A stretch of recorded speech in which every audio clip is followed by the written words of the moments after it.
আসসালামু আলাইকুম। আমি রাজীব ইসলাম, দিনাজপুর সরকারি কলেজের প্রথম বর্ষের শিক্ষার্থী। হাদি হত্যার বিচারের দাবিতে চলছে ক্যাম্পেইন।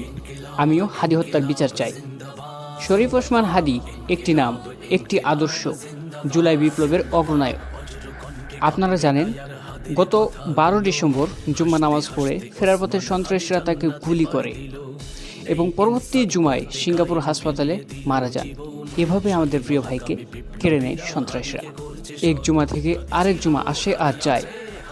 এভাবে 1 মাস পেরিয়ে গেছে, তবু এখন পর্যন্ত বিচার হয়নি। তিনি নাই, কিন্তু তেনার একটি কথা এখনও কানে বাজে। তিনি বলেছিলেন, আমাদের কাউকে যদি মেরে হত্যা করা হয় তাহলে তাকে ধরে যেন বিচার করা হয়, তাহলে এদেশে কখনো সন্ত্রাসী জন্ম নেওয়ার সাহস পাবে না। তাই আমরা চুপ থাকবো না, আমরা হাদি হত্যার বিচার চাই। We want justice, justice for Hadi, justice, justice, justice. আমরা সবাই হাদি হব, যুগে যুগে লড়ে যাব। ইনকিলাব, ইনকিলাব, জিন্দাবাদ, জিন্দাবাদ। ধন্যবাদ সবাইকে।